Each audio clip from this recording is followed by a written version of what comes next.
يا ربي بالمصطفى بلغ مقاصدنا واغفر لنا ما مضى يا واسع الكرم.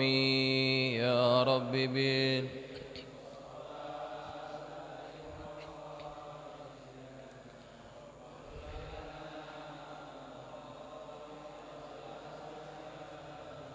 يا ربي هيئ لنا من أمرنا رشدا واجعل معونتك الحسنى لنا مددا.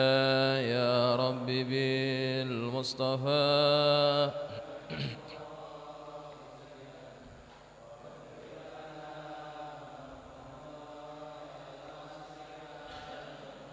ولا تكلنا إلى تدبير أنفسنا فالنفس تعجز عن إصلاح ما فسدا. يا رب به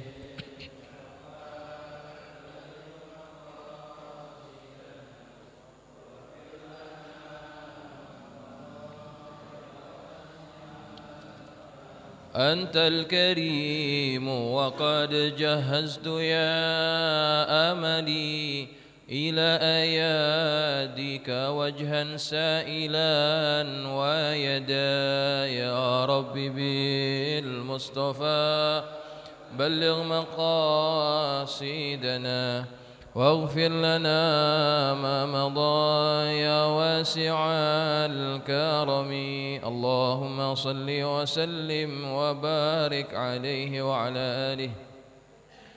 الفاتحة على نية أن الله يفتح علينا فتوح العارفين ويفقهنا وإياكم في الدين ويرزقنا كمال الإخلاص واليقين. ثم الفاتحة إلى روح مؤلف في هذا الكتاب الإمام النووي لأن الله ينفعنا بأسراره وأنواره وعلومه ونفحته في الدين والدنيا والآخرة.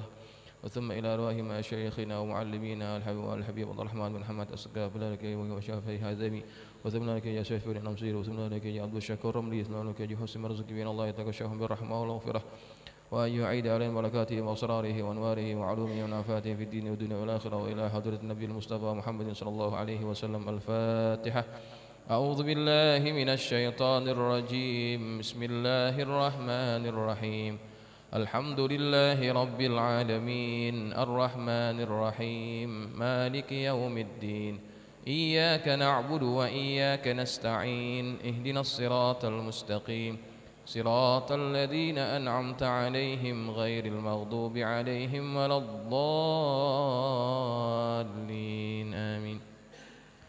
السلام عليكم ورحمة الله وبركاته. الحمد لله رب العالمين وبه نستعين على أمور الدنيا والدين والصلاة والسلام على أشرف المرسلين سيدنا ومولانا محمد وعلى آله وأصحابه أجمعين. سبحانك لا علم لنا إلا ما علمتنا إنك أنت العليم الحكيم. رب اشرح لي صدري ويسر لي أمري واحلل عقدة من لساني يفقه قولي. أما بعد فإن أصدق الحديث كتاب الله تعالى وخير الهدي هدي محمد صلى الله عليه وسلم وشر الأمور محدثاتها وكل محدثة بدعة وكل بدعة ضلالة وكل ضلالة في النار. Hadirin jamaah yang dirahmati Allah sekalian, alhamdulillah kita panjatkan syukur kehadirat Allah Ta'ala atas nikmat yang Allah masih berikan kepada kita.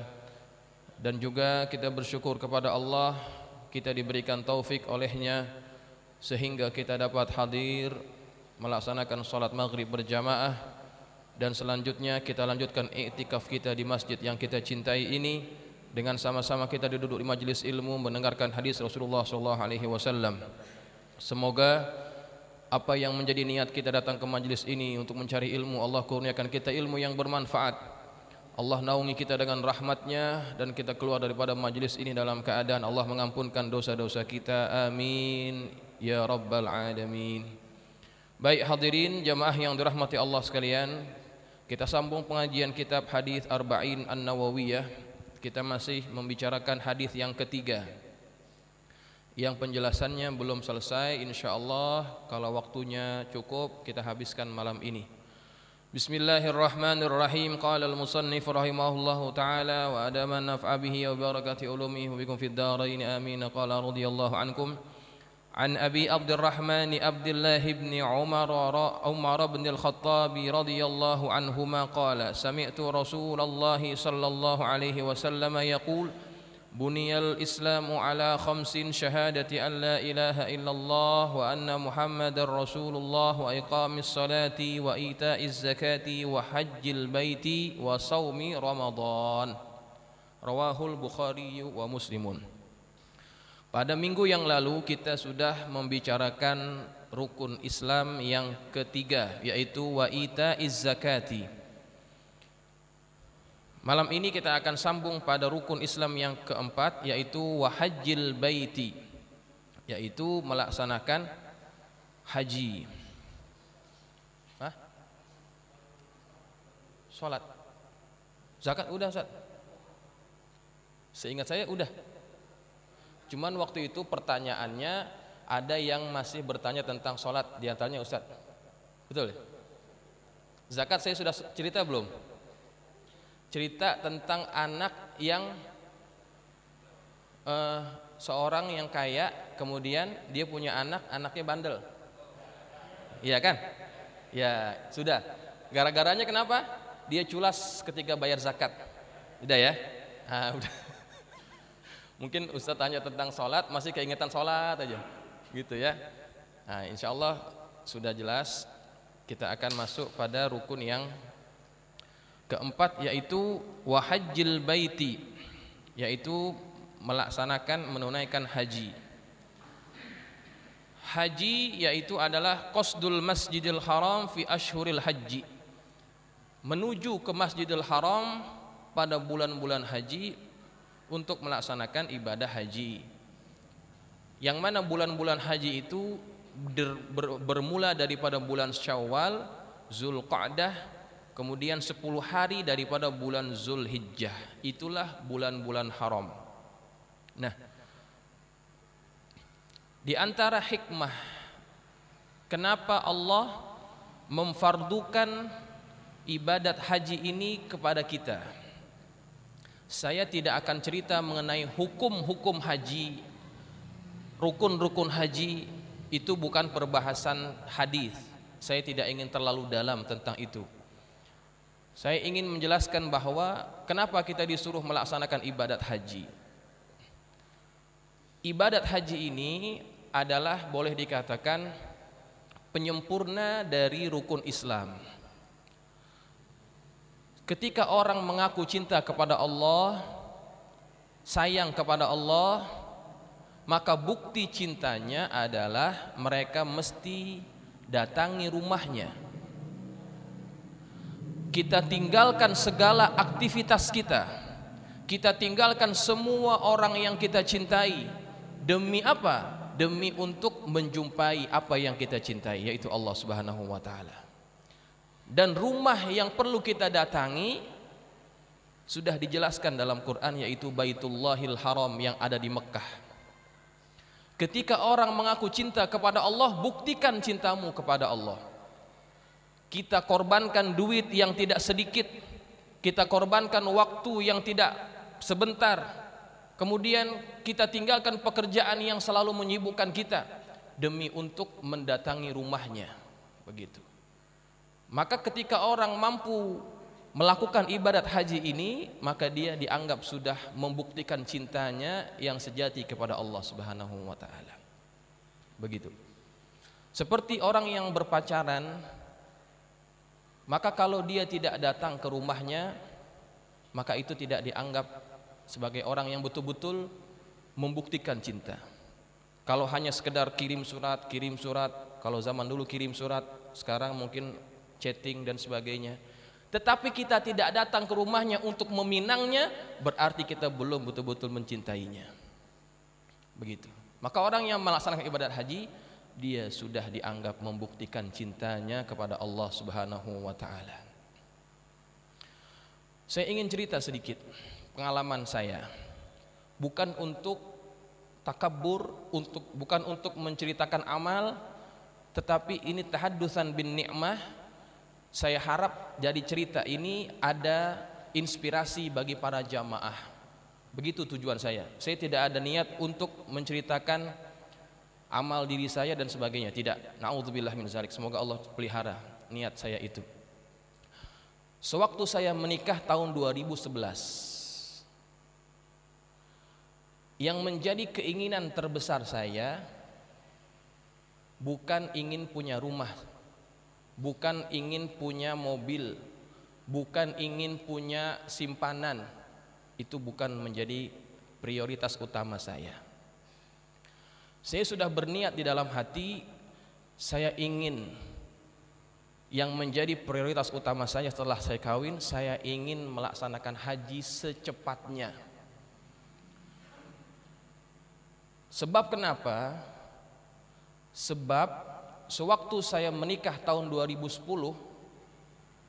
kalau kita daftar haji itu sudah waiting list 10 tahun lebih. Kalau tidak salah 15 tahun waktu itu. Saya berpikir kalau misalkan saya tunda-tunda sampai saya punya duit, kapan saya pergi hajinya? Saya ingin ketika saya pergi haji, saya pergi dalam keadaan masih sehat, masih segar, masih bugar.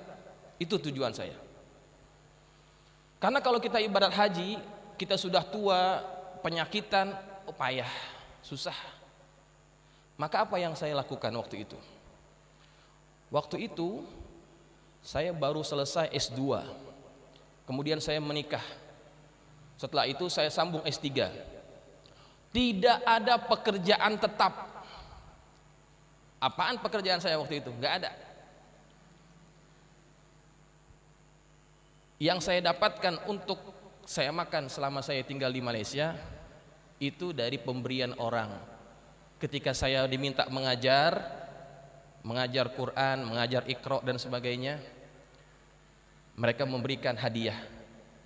Itu saya gunakan untuk menyara kehidupan saya di sana.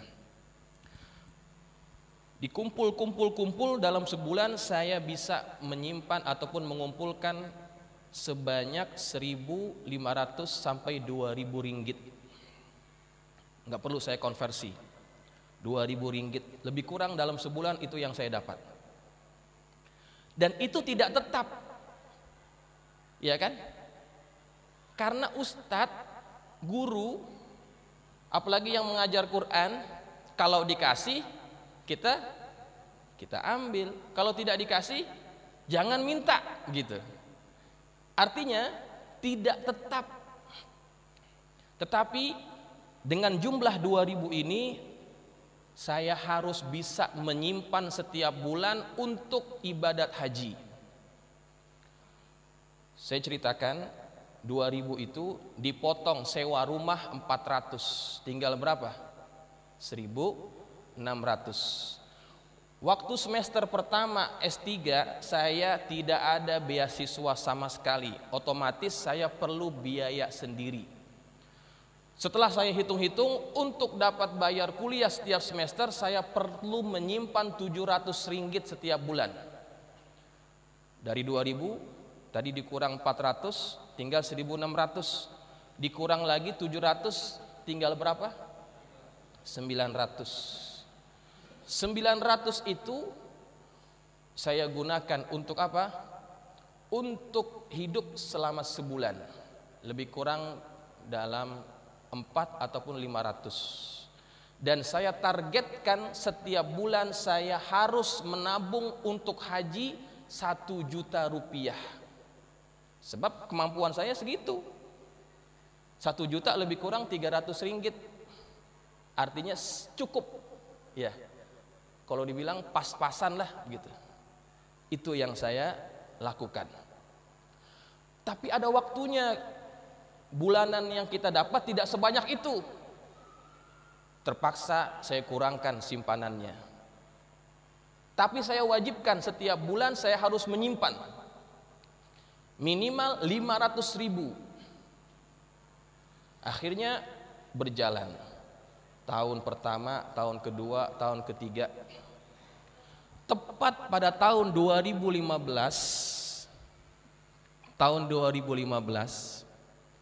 duit simpanan haji saya sudah berjumlah 50 juta. Cukup untuk daftar 2 orang, saya dan istri. Itu tujuannya. Saya ingin pergi haji berdua dengan istri dan dalam keadaan masih muda. 2015 saya daftar. Dapat giliran tahun berapa?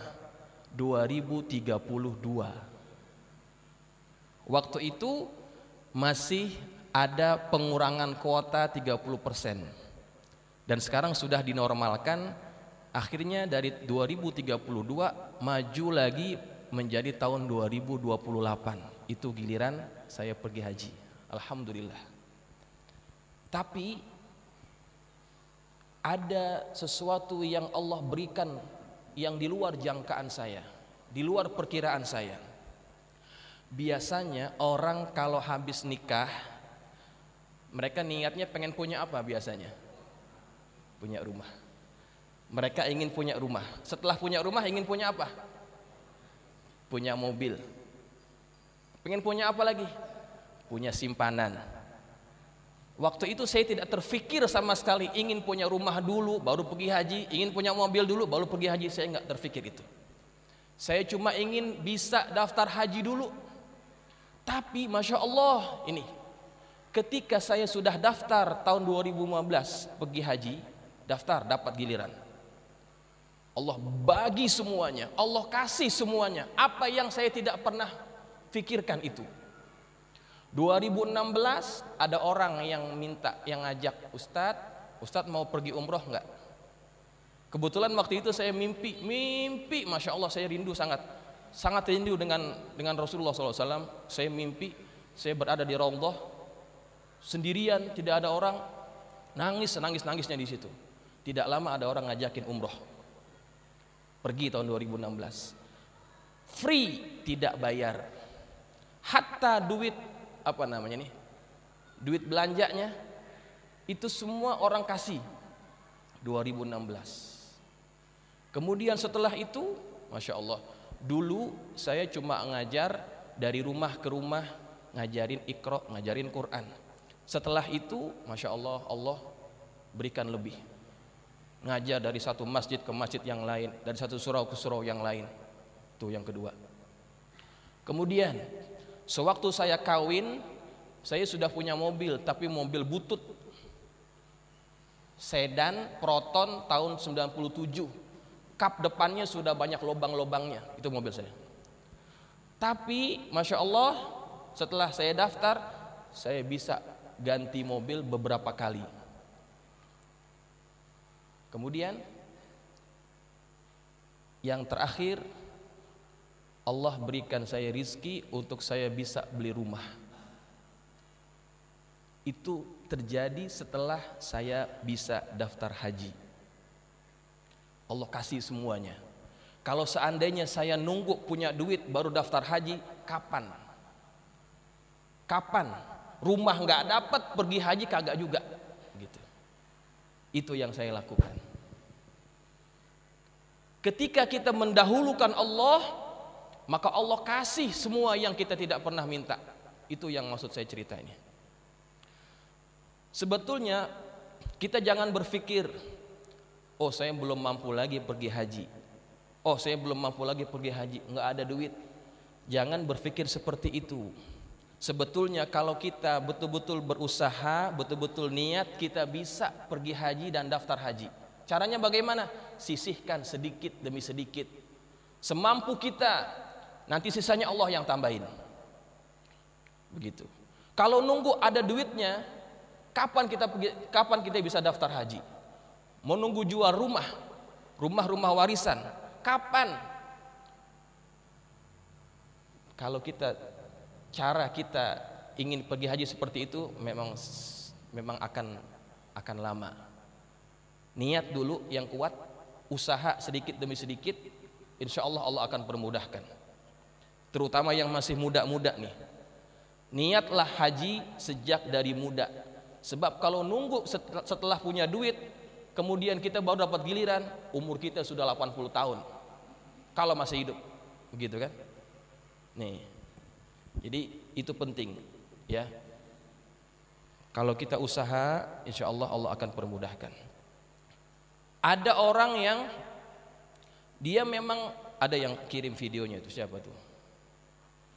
Tukang becak niatnya kuat ingin pergi haji, tapi tukang beca berapa sih duitnya yang bisa dia dapat? Untuk dapat kasih makan istrinya pun itu sudah alhamdulillah. Jangan berpikir bagaimana dia akan menyimpan. Tetapi dia punya niat yang kuat ingin pergi haji. Bagaimana caranya? Selain niat yang kuat, dia punya tenaga, yang tenaga itu bisa disedekahkan. Setiap hari Jumat dia tidak pernah mengambil bayaran dari setiap orang yang naik di becaknya. Setiap orang yang naik becaknya pada hari Jumat dia gratiskan. Dia tidak punya duit untuk menyimpan, untuk memberikan orang sedekah dan sebagainya. Tetapi dia punya tenaga, yang tenaga itu bisa dia sedekahkan. Tidak diambil bayaran setiap orang yang naik pada hari Jumat. Tiba waktunya ketika pada hari itu adalah orang yang naik becaknya itu, kemudian ketika dia akan dibayar, kata orang ini, kata tukang becak ini, hari ini saya gratiskan, saya tidak akan mengambil bayaran, saya sedekah. Begitu. Masya Allah. Rupa-rupanya yang naik becak ini bukan orang biasa-biasa, orang kaya. Dia orang kaya. Kemudian dia berpikir, kalau saya kasih dia mobil pasti tidak bermanfaat bagi dia. Akhirnya dia datangi rumahnya, ditanya, "Bapak mau pergi haji enggak? Bapak mau pergi haji enggak?" Nangis orang itu. Memang itu yang saya impi-impikan. Tuh. Memang itu yang saya impi-impikan. Lihat bagaimana Allah mengatur orang yang begitu kuat niatnya ingin pergi haji. Kemudian dia usaha bagaimana ingin merealisasikan impiannya itu. Allah atur pertemuan dia dengan orang yang dia menjadi penyebab dia dapat pergi haji. Lihat. Ada usahanya, bukan hanya niat, tetapi tidak ada usaha. Memang niat pun sudah berpahala, tapi usaha kita mesti kita tunjukkan bahwa kita ingin betul-betul pergi haji. Insya Allah kita akan diberangkatkan oleh Allah Subhanahu Wa Taala. Begitu ya. Biar kita ubah mindset kita, jangan tunggu ada duit, tapi usaha bagaimana kita dapat pergi haji. Begitu. Baik. Kemudian yang berikutnya adalah shaumi Ramadan, puasa Ramadan. Ibadah puasa Ramadan ini difardukan oleh Allah Subhanahu wa taala pada tahun yang kedua daripada hijrahnya Rasulullah sallallahu alaihi wasallam. Waktu itu Rasulullah dan para sahabat memang sudah melakukan ibadah puasa. Di antaranya adalah puasa Asyura. Itu sudah Nabi lakukan sejak Nabi ada di Mekah lagi. Kemudian ketika datang ke Madinah, Nabi juga masih melaksanakan ibadah puasa Asyura. Tapi ketika pada tahun yang kedua daripada hijrah, maka Nabi mendapatkan perintah untuk melaksanakan ibadah puasa. Nah, ketika itu Nabi mengatakan kepada para sahabat bahwa yang difardukan adalah puasa bulan Ramadan. Selain itu adalah sunnah. Bagi kalian yang ingin puasa silahkan. Kalau yang tidak ingin puasa silahkan. Tapi yang ini wajib. Begitu. Puasa Ramadan. Nah, ibadah puasa Ramadan ini adalah ibadah yang berfungsi untuk tathhirun lin nafsi, mensucikan jiwa kita. Kemudian wasumwun lirruhi, dia dapat meningkatkan kualitas ruh kita. Wasihhatun lil jismi, dan dia juga bisa menyehatkan jasad kita, jasmani kita. Dan Allah menyebutkan di dalam Al-Quran, di antara tujuan berpuasa itu la'allakum tattaqun, agar kalian menjadi orang yang bertakwa. Nah, inti dari puasa memang agar kita mendapatkan sifat takwa. Dan di mana sifat takwa itu tonggak utamanya ataupun pondasi asalnya, asasnya adalah takut kepada Allah Subhanahu wa taala. Dan itu kita dilatih ketika kita sedang berpuasa. Ketika orang dalam keadaan berpuasa, dia dilarang untuk makan, untuk minum, yang sebetulnya makanan dan minuman itu adalah makanan yang halal dan dibolehkan untuk dia makan. Tapi ketika dia masuk bulan Ramadan, semua itu mesti dia tinggalkan. Ketika tidak ada orang di rumahnya, dia tinggal sendirian di rumahnya, sebetulnya dia bisa minum dan makan apapun yang dia inginkan. Tapi orang yang berpuasa, dia tidak berani makan dan minum walaupun tidak ada orang. Karena apa? Karena dia yakin bahwa ada Allah yang sedang memperhatikan dia. Ketika orang mempunyai sifat ini, mempunyai sikap ini, inilah asas daripada ketakwaan yang disebut sebagai muraqabatullah, sifat yang merasa diawasi oleh Allah Subhanahu wa taala. Ini adalah tunjang ataupun tonggak daripada ketakwaan. Ketika ada orang yang mempunyai sifat takut kepada Allah, maka dia tidak akan berani melanggar apa yang diperintahkan dan meninggalkan apa yang dilarang Allah Subhanahu wa taala. Ini, dan itu ada pada sifat takwa, ada pada puasa Ramadan itu.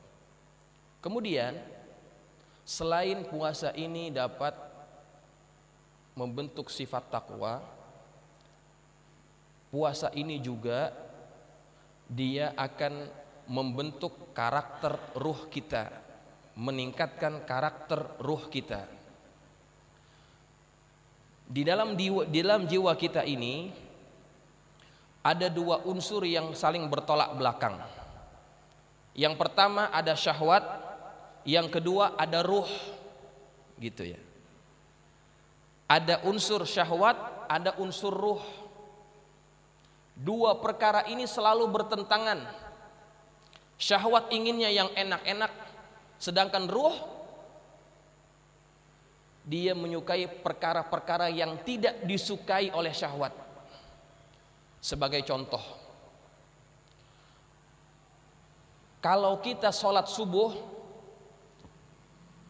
itu pekerjaan yang mudah atau pekerjaan yang berat sebetulnya? Berat ya. Kalau orang yang tidak biasa sholat subuh, dia bangun jam 4:30, itu berat. Karena ketika itu adalah waktu yang sangat enak untuk dia tidur. Itu disukai oleh syahwatnya. Tetapi Allah menyuruh untuk kita sholat subuh pada waktu itu. Sholat sesuatu yang disukai oleh ruh, tetapi dia tidak disukai oleh apa? Oleh syahwat kita. Nah, ketika kita dalam keadaan berpuasa, syahwat itu dilatih dan dididik oleh Allah Subhanahu wa taala. Syahwat dalam diri manusia yang paling dominan itu adalah syahwat ingin makan, syahwat ingin bersama pasangan. Itu kan? Saya pernah cerita dulu. Syahwat ingin makan, syahwat ingin bersama pasangan.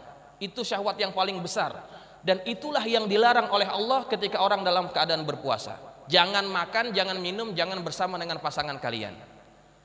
Maka ketika orang dilatih oleh Allah selama sebulan mendidik syahwat yang paling kuat ini, diharapkan setelah dia keluar daripada bulan Ramadan, dia mempunyai syahwat yang lebih dapat dikontrol. Syahwat tidak bisa dimatikan, syahwat tidak bisa dihilangkan, tetapi syahwat itu bisa diapakan? Bisa dikawal dan bisa dikontrol. Maka pendidikan bagi syahwat itu ada pada bulan Ramadan. Selama sebulan kita dididik oleh Allah Subhanahu wa taala dengan harapan dalam training ini, dalam pelatihan ini, dia akan membawa kebaikan selama 11 bulan ke depannya. Begitu tujuannya. Ya, itu diantara hikmah apa? Hikmah berpuasa.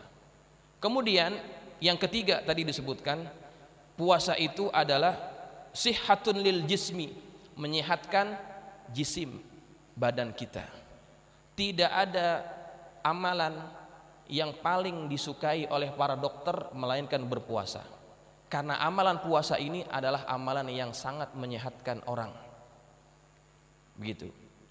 Kata Nabi SAW, sumu tasihhu, berpuasalah kalian maka kalian akan sehat. Walaupun hadis ini hadisnya tidak sampai derajat sahih, hadisnya dhaif, tetapi dia bisa diamalkan sebagai fadailul a'mal. Sumu tasihhu, Berpuasalah kalian, maka kalian akan sehat. Ketika kita berpuasa, kita diatur cara makan dan pola makan kita. Dan ini sesuai dengan apa yang Allah sebut di dalam Quran. Kata Allah Subhanahu wa taala, "Kulu washrabu wa la tusrifu. Innallaha la yuhibbul musrifin." Makan dan minumlah kalian, tetapi jangan berlebihan. Nah, ayat ini kata Imam Ibnu Katsir adalah ayat yang berisi tentang kebaikan bagi tubuh badan seseorang. Kalau seseorang ingin sehat, maka dia perlu makan. Dan kalau dia ingin sehat, maka dia perlu batasi makannya. Begitu. Kulu washrobu wala tusrifu. Makan dan minumlah kalian, tetapi jangan berlebihan. Jadi makan dan minum itu perintah Allah, tetapi bukan perintah yang sifatnya wajib. Ketika orang mengikuti perintah Allah ini, pasti ada kebaikan untuk dirinya. Kalau orang yang sakit, dokter biasanya suruh apa? Biar cepat sembuh. Suruh apa? Suruh makan, ya kan? Bukan selain minum obat, makan obat, dokter pasti nyuruh apa? Makan. Jangan sampai enggak makan. Karena ketika orang makan, di situ sebetulnya dia sedang mengobati penyakitnya. Tetapi ketika engkau makan tetapi berlebihan ketika engkau makan, maka bukan kesehatan yang engkau dapat, tetapi penyakit. Saya pernah cerita rasanya di sini. Ya. Mudah-mudahan udah lupa. Ya. Sebab kalau udah lupa cerita saya itu nggak basi gitu. Di Malaysia itu ada seorang pemimpin, bekas pemimpin yang namanya Mahathir Muhammad. Umurnya ini orang udah 95 tahun. Tidak ada orang setua dia di kampung ini. Paling tua Haji Sukirno, 84 tahun katanya. Betul ya Pak Haji? Umurnya 84 tahun Pak Haji Sukirno. Beliau paling tua. Tetapi Mahathir Muhammad umurnya sekarang 95 tahun. Dalam keadaan umur setua itu, dia tidak pikun, dia masih kuat berjalan tanpa memakai tongkat. Salatnya juga masih dalam keadaan berdiri, masih bisa naik tangga, masih bisa berdiri dalam tempo yang lama, kemudian masih bisa bawa mobil, dan dia masih bisa melakukan perkara-perkara yang biasanya orang buat. Umurnya 95 tahun. Lihat. Setiap kali ditanya oleh orang apa rahasianya, dia cuma menjawab, saya mengamalkan petua ibu saya. Berhenti makan ketika sedang sedap-sedapnya. Itu. Berhenti makan ketika sedang sedap-sedapnya. Coba lihat. Kalau kita gimana? Ya. Lagi tumben enak, di situ kita nambah, gitu kan? Selagi belum tahaknya kayak ular gitu, kayak kodok gitu, kita tidak akan berhenti. Itu cara makan kita. Tetapi dia tidak begitu cara makannya. Berhenti dia makan ketika lagi enak-enaknya. Cukup begitu. Walaupun dia tidak sebut itu adalah petua dari Quran, tapi petua dari ibunya. Tetapi poin itu ada pada Quran. Kalau engkau makan dan minum tetapi tidak berlebihan, kesehatan yang engkau akan dapat. Coba lihat. Tanyalah bapak-bapak di sini yang sekarang sudah punya penyakit, yang kencing manis, yang darah tinggi, yang kolesterol, yang asam urat, apalagi? Diabetes. Iya, kencing manis tadi. Tanya dah. Orang-orang yang sudah punya penyakit tuh. Bagaimana makannya dulu waktu masih muda, waktu masih sehat? Pasti mereka akan jawab, sewaktu mereka muda itu mereka makannya apa aja dimakan. Bahkan mereka makan dalam keadaan kekenyangan barangkali gitu. Ya. Padahal Nabi sudah memberikan aturan bahwa kalau kita makan, batasi makan kita. Begitu. Ketika para sahabat Nabi pergi ke satu tempat, bertemu dengan raja di tempat itu, mereka ditanya, bagaimana tentang ajaran kalian? Kami adalah kaum yang apabila kami makan, kami tidak akan makan sampai kenyang. Begitu kata para sahabat. Rupa-rupanya itulah yang diajarkan oleh Rasulullah SAW. Gitu, ya. Ini amalan sebetulnya mudah, tetapi kalau ingin kita praktekkan susah, gitu ya, susah.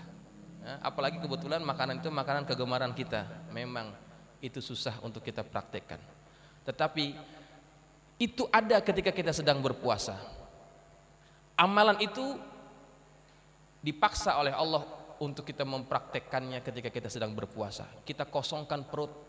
Ketika perut kita kosong, maka perut ini akan beristirahat, dan ketika dalam keadaan perut kosong, segala energi zat-zat yang tidak terpakai ketika dalam keadaan orang itu perutnya kenyang, itu dikeluarkan kembali ketika orang dalam keadaan berpuasa.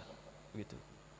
Orang yang punya penyakit gula itu karena mereka makannya banyak, geraknya kurang. Akhirnya apa? Gula itu menumpuk di sel-sel darahnya, di bawah-bawah kulitnya, dan itulah yang menjadi penyebab kenapa mereka itu menderita penyakit kencing manis dan sebagainya. Dan ketika orang berpuasa, itu semuanya akan dibersihkan oleh tubuh kita. Makanya di antara kebaikan berpuasa itu adalah dia menyehatkan tubuh badan kita, yaitu di antara hikmahnya.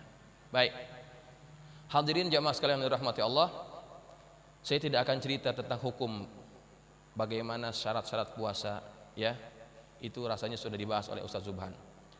Saya cerita tentang itu saja. Supaya kenapa? Supaya kita lebih menghargai tentang kewajiban-kewajiban yang Allah telah fardukan kepada kita. Sehingga kalau kita faham apa tujuannya, kita dapat melaksanakannya dengan hati dan perasaan yang betul-betul menghargai tentang kewajiban itu, dan kita tidak menganggap itu sebagai satu bebanan lagi, tetapi satu kebutuhan bagi diri kita. Baik, ya. Saya kira cukup taklim kita. Saya akan buka kesempatan bagi para jamaah untuk bertanya. Tetapi sebelum itu saya ingin menjawab pertanyaan dari Ustadz Nur Ali pada minggu yang lalu tentang hadis yang berbunyi, man tarakas sholata muta'ammidan kataballahu kutibasmuhu fi babin nar. Barang siapa orang yang meninggalkan sholat satu, maka namanya ditulis di pintu neraka. Hadis ini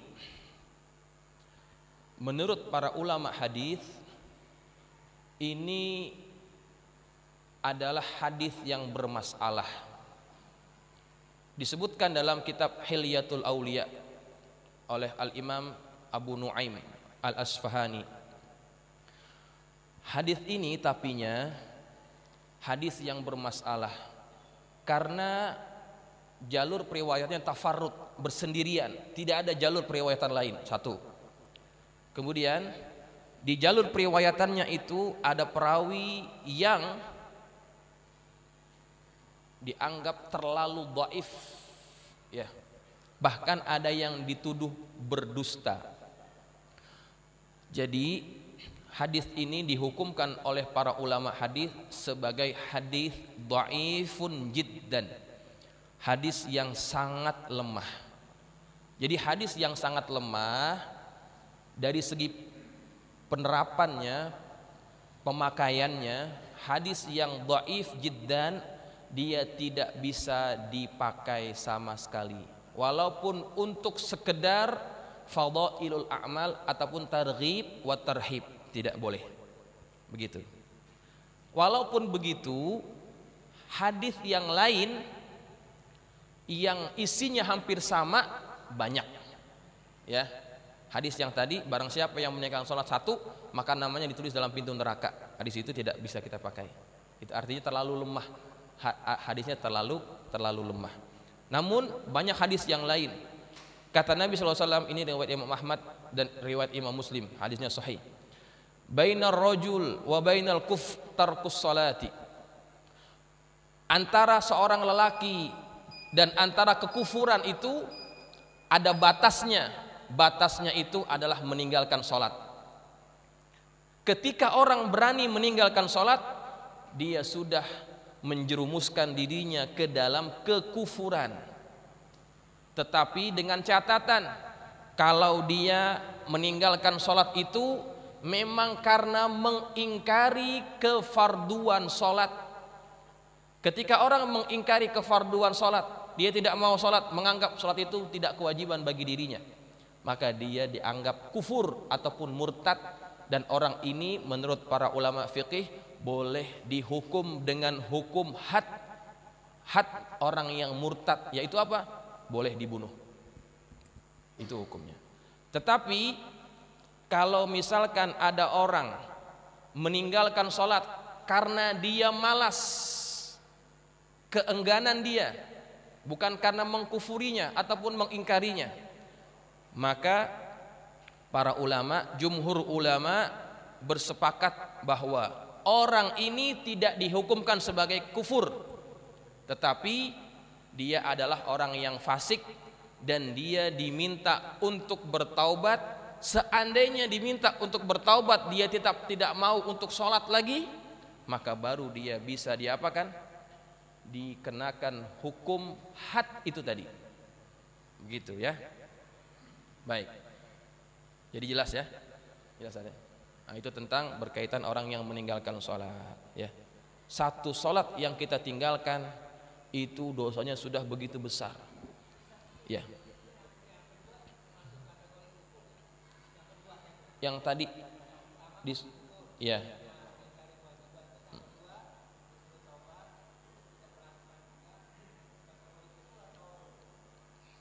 Baik. Orang yang meninggalkan sholat karena malas, disuruh taubat tetap tidak mau, maka orang ini boleh dikenakan hukuman had itu alias dibunuh, tetapi tidak dihukumkan sebagai kufur. Ya, tidak dihukumkan sebagai kufur, hanya sebagai orang yang berdosa besar. Gitu, karena dia tidak mengingkari kefarduan sholat. Jelas ya? Baik, saya kasih kesempatan para jamaah kalau ingin bertanya. Ada mikrofon. Oke, sekejap, ada yang ini dulu. Gantian ya. Satu, dua. Tes. Assalamualaikum warahmatullahi wabarakatuh.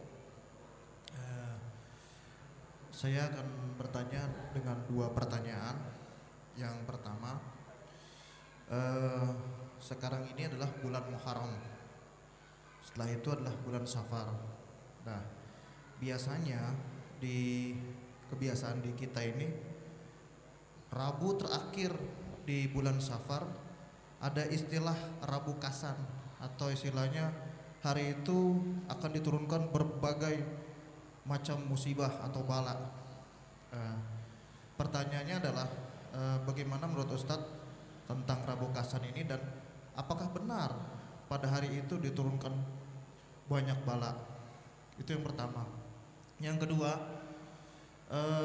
saya ingin tahu, ada ayat Quran yang pertama adalah surat Al-Ankabut ayat 2 dan 3 tentang bagaimana seorang itu tidak akan dikatakan beriman kecuali dia mendapatkan ujian. Nah, apa relevansinya dengan ayat Al-A'raf ayat 42 bahwa Allah tidak akan menurunkan ujian di luar kemampuan seseorang? Atau di Al-Baqarah juga yang terakhir juga ada. Itu Ustaz, pertanyaan dari saya. Terima kasih. Assalamualaikum warahmatullahi wabarakatuh. Baik, pertanyaan yang pertama, setiap bulan Safar, tepatnya Rabu terakhir bulan Safar, ada amalan yang biasa dilakukan oleh sebagian masyarakat kita yang disebut sebagai rabo wekasan, ataupun orang sini sebut rebokasan, rabo sial gitu ya. Karena pada Rabu terakhir bulan Safar itu dikatakan turun banyak bala ke dunia ini. Bagaimana kalau kita melakukan sholat tolak bala pada hari itu? Ingat, kata Nabi, tidak ada bala, tidak ada la adwa wala safar, tidak ada yang namanya kesialan itu. Safar itu kan artinya sial ya. Tidak ada kesialan, tidak ada hari-hari yang Allah sudah tentukan itu ada hari-hari tertentu yang hari itu sial, tidak ada ya. Kalau Allah ingin turunkan bala, Allah tidak akan pilih hari-hari tertentu ya. Seandainya memang Rabu terakhir bulan Safar itu adalah hari diturunkannya banyak bala, tentu Nabi kita Muhammad SAW akan melakukan doa khusus ataupun amalan khusus penolak bala. Karena Nabi kan Allah buka hijabnya, Nabi boleh melihat apa bala yang akan turun, ya kan? Malah Nabi itu lebih daripada wali, maka tidak ada kesialan yang turun pada pada hari-hari tertentu. Jangan kita bersikap seperti orang-orang kafir Quraisy jahiliyah. Mereka itu percaya kepada sesuatu dan percaya kepada kesialan terhadap sesuatu. Kalau mereka ingin keluar rumah berniaga, mereka punya kebiasaan apa? Mereka akan melepaskan burung. Kalau burungnya pergi ke kanan, itu pertanda baik. Kalau burungnya terbang ke kiri, itu namanya pertanda buruk. Begitu. Maka dalam Islam tidak ada istilah itu. Tidak ada angka sial, tidak ada hari sial gitu ya. Itu yang tahu konsep sial-sial itu orang Cina biasanya. Ya kan? 13 angka apa? 13 angka sial gitu ya. 4 itu angka sial juga. Makanya kalau di gedung-gedung yang dibuat oleh orang Cina nggak ada lantai keempat, nggak ada, adanya 3A gitu ya. Yang tahu konsep sial itu ya itu orang-orang itu. Dalam Islam tidak ada konsep sial. Ya. Sial dangkalan lo, ya, gara-gara lo nih gitu ya. Gara-gara lo nih gue jadi sial. Nggak boleh kita menyalahkan seseorang karena dia pembawa sial, tidak. Gitu ya. Itu konsep yang kita perlu tahu. Kemudian yang kedua,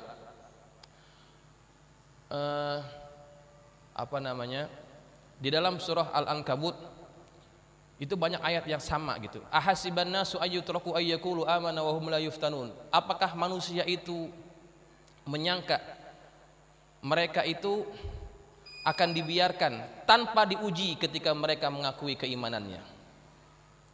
Ayat ini adalah satu pertanda bahwa ketika orang itu menyatakan keimanannya kepada Allah, Allah tidak akan biarkan imannya itu tanpa diuji. Allah pasti menguji setiap orang yang beriman kepadanya. Begitu. Karena setiap sesuatu yang bernilai perlu diuji. Kita akan tahu emas dengan besi kalau emas itu kita apa? Kita bakar. Baru kita akan tahu kadar emasnya itu berapa persen.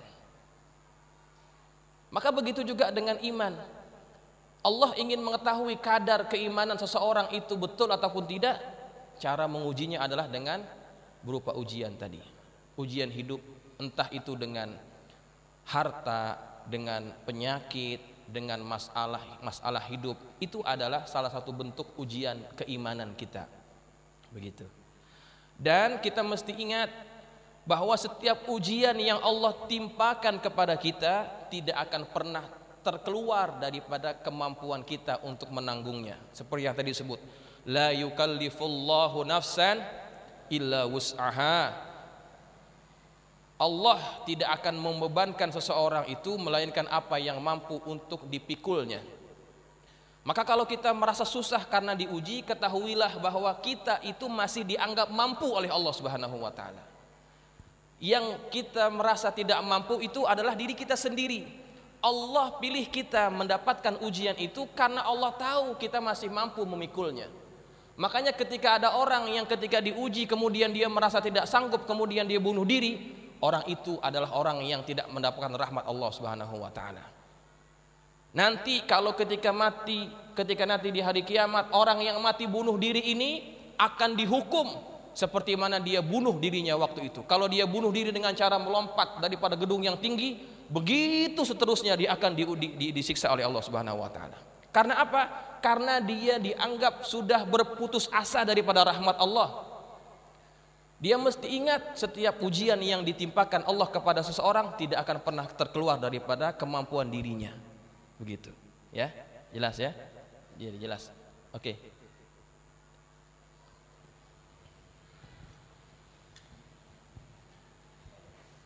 Assalamualaikum warahmatullahi wabarakatuh. Ustaz, saya kan dirawat di rumah sakit seminggu di rumah sakit PON. Itu pas dengar azan tuh kan anak kan pakai pampers. Saya tahu hukumnya itu kan najis sholat, jadi akhirnya niat kiri gimana Ustaz? Hukumnya kan pampers kan maaf. Iya. Baik. Orang dalam keadaan sakit, baik itu yang terpaksa pakai pampers ataupun mereka pakai stoma ya. Kalau misalkan ditebuk gitu ya, nanti najisnya keluar dari situ. Ya kan ada kantong untuk najis. Orang dalam keadaan seperti itu, mereka tetap tidak gugur kewajiban sholatnya. Kalau kita buka kan menyusahkan kita, susah kan? Maka kita dibolehkan bersuci ataupun berwudu dalam keadaan memakai kantong yang tersambung dengan najis itu, ataupun kita terpaksa pakai pampers gitu ya. Kalau masih pakai pampers, kalau bisa diganti. Tapi kalau misalkan tidak bisa diganti karena susah, kita bisa berwudu tetapi tidak dengan niat untuk mengangkat hadas. Paham? Wudu kan kita niat wudu tujuannya untuk mengangkat hadas kecil. Nawaitul wudu'a li raf'il hadatsil asghari, ya kan? Tetapi bagi orang-orang yang memakai pakaian tadi, pakai pampers yang tidak bisa dibuka, pakai selang yang menyambung dengan najis, kalau dia niat wudu untuk mengangkat hadas, hadasnya tidak terangkat dengan wudunya, betul tidak? Karena kan dia masih tersambung dengan najis. Maka orang-orang yang seperti ini kalau mereka ingin berwudu, maka niatnya dilainkan. Nawaitul wudu'a listibahatis shalah. Aku niat berwudu untuk membolehkan aku sholat, gitu. Jadi niatnya bukan mengangkat hadas, karena hadasnya tidak terangkat, karena dia ada najis. Maka niatnya begitu, Bang. Nawaitul wudu'a listibahatis shalah. Aku niat berwudu untuk membolehkan sholat, gitu ya. Kalau sudah terjadi, ya sudah. Kalau masih bisa diqadha, ya. Kalau sudah terjadi karena ketidaktahuan kita, Allah Maha Pengampun, Allah Maha Mengetahui. Tetapi kalau masih mampu untuk diqadha, sekarang sudah sehat ya, Bang. Kita coba qadha sedikit demi sedikit sesuai kemampuan kita, gitu. Jelas ya? Ya. Baik, sebab kalau wudu cara seperti itu, maka wudunya tidak dianggap sempurna. Maka niat itu perlu dibedakan. Ya, ini pentingnya kita mengaji, ya. Ada lagi? Iya. Assalamualaikum warahmatullahi wabarakatuh. Saya masih ingin menanyakan tentang hadis dhaif. Apa yang saya sampaikan kemarin itu adalah hadisnya tidak dapat diterima. Kemudian saya pernah membaca hadis yang dikarang oleh Abdurrahman Nawawi dalam kitab kalau nggak salah Mutiara Ramadan, yang berbunyi berkenaan dengan hadis yang disampaikan yang tadi yang terakhir Ramadan. Di dalam hadis tersebut yang berbunyi naumus shaim ibadah wa shamtuhu tasbihun wa du'ahu mustajabun wa amaluhu mudha'afun wa dzambuhu maghfurun. Ini karangan Abdurrahman Nawawi. Kemudian satu saat saya nonton televisi, ada salah seorang pendakwah mengatakan bahwasanya hadis ini palsu. Pertanyaan saya ialah apakah benar hadis ini palsu? Sedangkan ini yang mengarang kiai kita yaitu Kiai Haji Abdurrahman Nawawi. Terima kasih. Baik. Hadisnya masyhur, artinya kita biasa dengar. Naumus shaim ibadah wa sumtuhu tasbih wa amaluhu mudha'afah, gitu kan. Tidurnya orang berpuasa itu adalah ibadah, diamnya tasbih, kemudian amalnya dilipat gandakan. Kalau mengikut disiplin ilmu hadis, ya, hadis ini ada beberapa jalur periwayatan. Periwayatan yang pertama yang hanya menggunakan perkataan naumus shaim ibadah itu memang hadisnya adalah hadis bermasalah, gitu. Hadisnya bermasalah. Tetapi ada jalur hadis yang lain yang hadisnya lebih panjang. Panjang apa yang Nabi sebutkan, ya. Panjanglah Nabi waktu itu berkhutbah ketika masuk bulan Ramadan. Dan di antara yang Nabi sebutkan itu disebutkan itu. Wasumtu naumus shaim ibadah. Nah, yang itu tidak sampai palsu, ya. Jadi kalau kita ingin membaca hadis, menilai hadis, kita perlu kumpulkan beberapa hadis yang bunyinya hampir sama, baru kemudian kita membuat kesimpulan. Hadis yang tadi misalkan dikatakan palsu nih, tidurnya orang berpuasa itu adalah ibadah. Kemudian dia tidak melihat hadis yang lainnya, maka itu kesalahan, ya.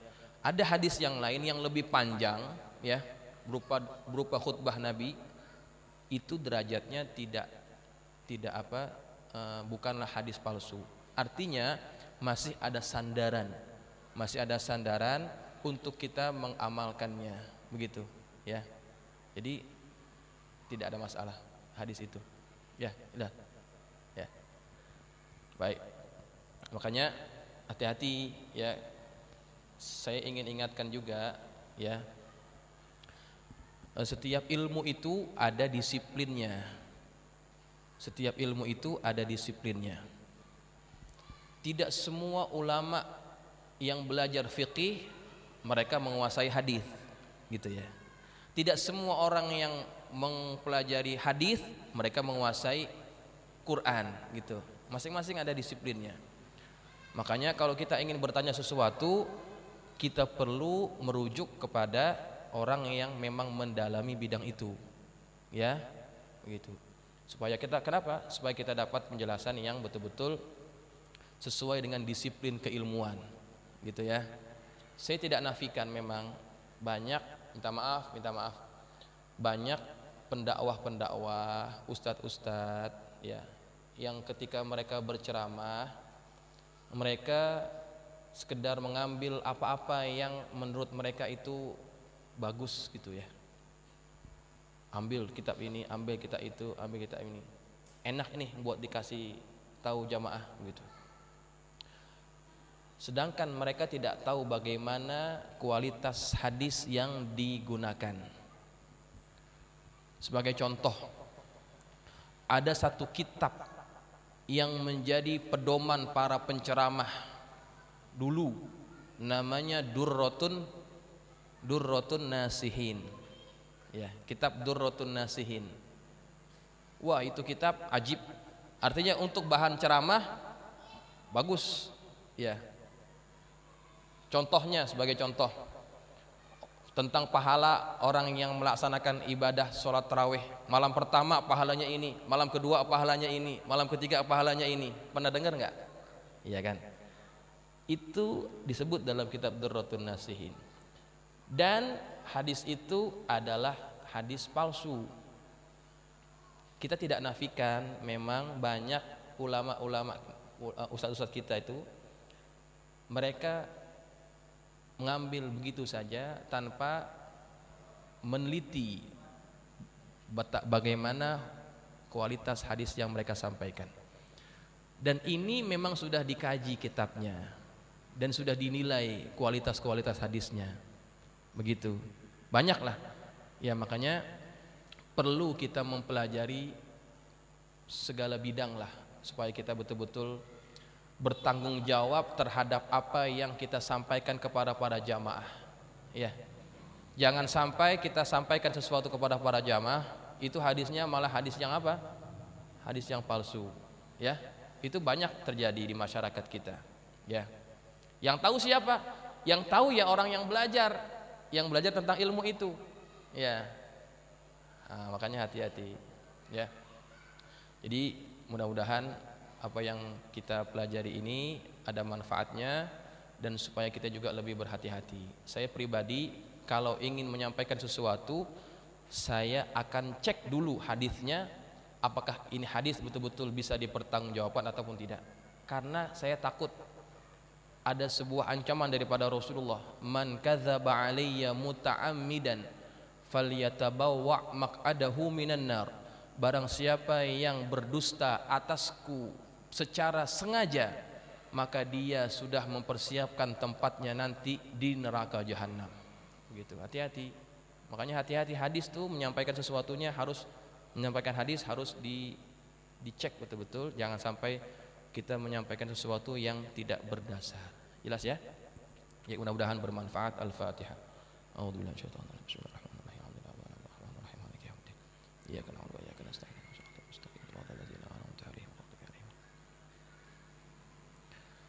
Bismillahirrahmanirrahim. Alhamdulillahirabbil alamin wassalatu wassalamu ala asyrafil mursalin sayyidina wa maulana Muhammadin wa ala alihi wa ashabihi ajma'in. Allahumma anfa'na bima 'allamtana wa 'allimna alladhi la yanfa'una. Allahumma zidna wa la tanqusna wa akrimna wa la tuhinna wa atina wa la tahrimna wa athirna wa la tu'thir 'alaina wa ardina warda 'anna. Allahumma inna nas'aluka bihaqi Fatimata wa abiha wa ba'liha wa baniha iftah 'alaina wa 'ala auladina wa talamidina futuhal 'arifin.